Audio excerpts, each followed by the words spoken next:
Alright, imagine this. It's the first Friday of the month, and instead of your usual Netflix binge, you're stepping into a world where art isn't just something you see in museums. It's alive, it's interactive, and it's right in your backyard.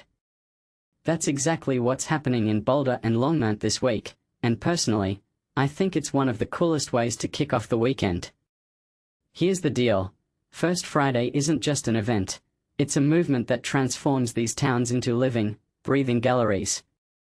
Let me break it down for you. First off, what makes this really interesting is how it brings together so many different kinds of art and people. In North Boulder, the NoBo Art District is buzzing from 6 to 9 p.m. along Broadway. You've got open artist studios, live music, food trucks, and even an art market. What many people don't realize is that this isn't just about looking at art, it's about experiencing it. You can chat with the artists, watch them work, and maybe even take home a piece that speaks to you. It's like a mini festival where creativity is the main attraction.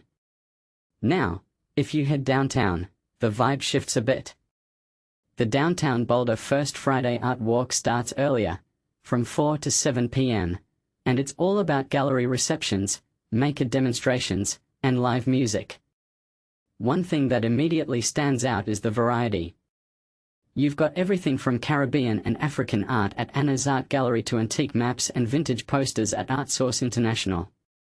If you take a step back and think about it, this is a rare chance to see how art from different cultures and eras can coexist in one space. But here's where it gets even more fascinating.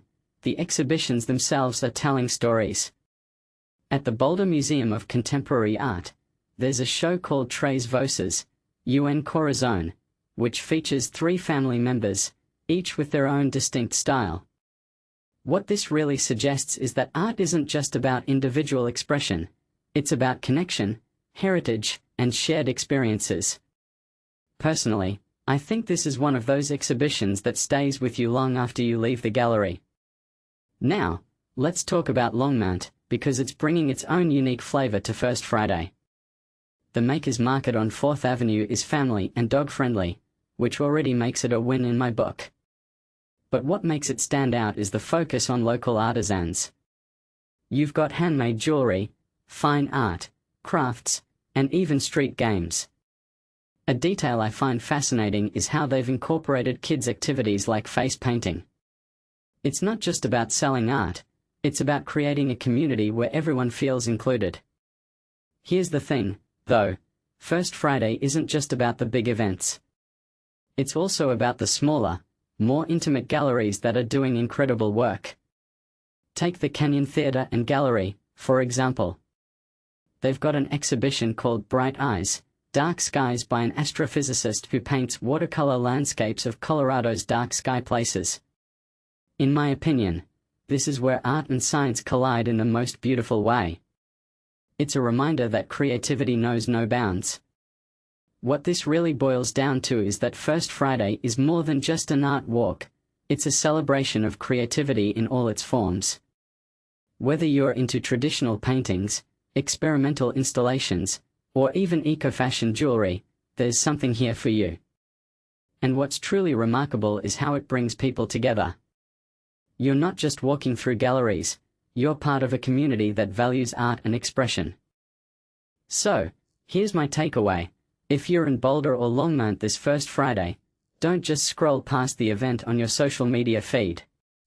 Get out there, explore, and let the art surprise you. Who knows?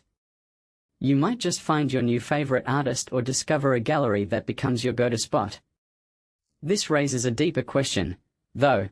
In a world where everything is digital, why does something as analog as an art walk still feel so special? Maybe it's because, at the end of the day, we all crave that human connection, and art is one of the best ways to find it.